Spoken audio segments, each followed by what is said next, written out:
করতে হবে। মাযহাবি মাসালা নিয়ে যে সমস্যা আছে তারা মুফতি সাহেবরা বুঝে নেবে। এখন হকের লড়াই আসছি, কে দলিত, কে তাবলীগ, কে আহলে হাদিস, কে বেরেলি, কে ফুরফুরা, কে হিন্দু, কে মুসলমান, কে সাঁওতাল, কে আমরা দেখার দরকার নাই। আমরা মানুষ, আমাদের অধিকার চাই, আমাদের অধিকার চাই। আমি তো একটা কথা বলি, দুঃখ লাগে আমাকেও, আজকে সিদ্দিকুল্লাহ চৌধুরী মহাশয়ের কথা বলছি, যথেষ্ট তাকে সম্মান দিই, কিন্তু দুঃখের বিষয় তার পেছনে কি আছে? পুতুল দেখেছেন তো ভাই, পুতুল বাচ্চারা খেলে, পুতুলে হচ্ছে আপনার চাবি দিয়ে দেয়, যতক্ষণ চাবি দেবে ততক্ষণ সে তারপরেই বন্ধ হয়ে যাবে। আমি এখনো বলছি, পশ্চিম বাংলায় মুসলিম সমাজ থেকে বর্তমানে যে কটা নেতা উঠে এসেছেন, তার মধ্যে পটেনশিয়াল যার মধ্যে আছে, তার মধ্যে অন্যতম সিদ্দিকুল্লাহ চৌধুরী মহাশয়। কিন্তু দুঃখের বিষয় মমতা ব্যানার্জি মহাশয়া তাকে নিয়ে তার যে বীজ দাঁতগুলো ছিল ভেঙে দিয়েছে। আমাকেও চাইছে কি লাগবে বলো, চলে আসো আমার দিকে, কিন্তু না, আমি ওই তো আমার নিজের স্বার্থের জন্য যাইনি। তাই বলবো, আমাদের মধ্যে কোন যায় পাড়াতে গিয়ে বলবে নওশাদ সিদ্দিকী মুসলমানদের ছেলে, তুমি দলিত, তুমি আদিবাসী, তুমি হিন্দু, তুমি ওকে কেন ভোট দেবে?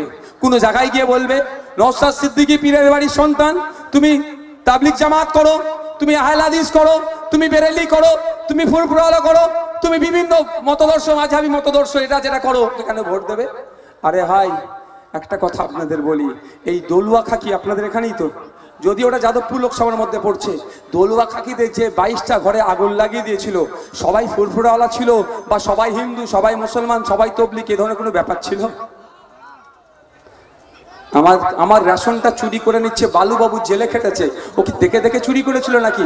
আমি দলিতের রেশনটা চুরি করব না, আমি আদিবাসী রেশনটা চুরি করব না, আমি হিন্দু রেশনটা চুরি করব না, আমি মুসলমানের রেশনটা চুরি করব না, এই ফুরফুরাওয়ালা এর রেশনটা চুরি করা যাবে না, এ তবলিগের রেশনটা চুরি করা যাবে না, এ আহলে হাদিসের রেশনটা চুরি করা যাবে না, এরকম করেছিল না? গরিবের এই আমরা যারা রেশন নিয়ে অনেকে জীবনযাপন করি, ওইটা খেয়ে আমাদের দিন চলে, সেটা চুরি করেছিল? ভাই একটু বলুন, কাদের চুরি করেছিল?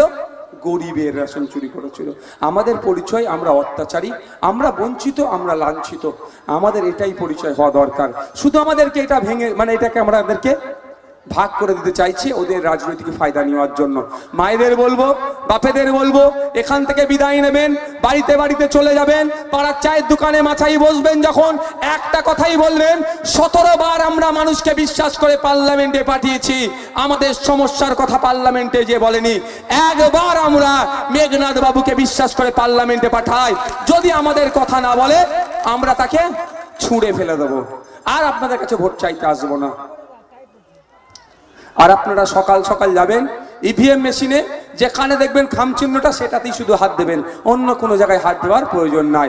আপনাদের বলে রাখছি, ভোটের সময় যেমন এসে মেঘনাদ বাবু আপনাদের কাছ থেকে ভোট চাইছে, 5 বছর আপনাদের দায়িত্ব নিয়ে বলছি, মেঘনাদ বাবু আপনাদেরকে পরিষেবা দেওয়ার জন্য আপনাদের দ্বারে অর্থাৎ দুয়ারে এমপি থাকবে।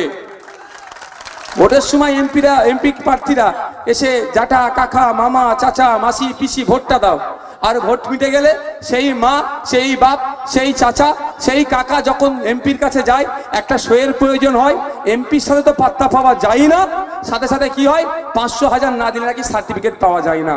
আমি আপনাদেরকে বলে যাচ্ছি, এটা আমি দায়িত্ব নিচ্ছি, প্রতিটা 7টা বিধানসভাতে মাসে কম করে একটা করে হলেও দিন দেবে, এবং ওখানে অফিস থেকে মানুষের যা পরিষেবা আছে দুয়ারে এমপি পরিষেবা প্রদান করবে।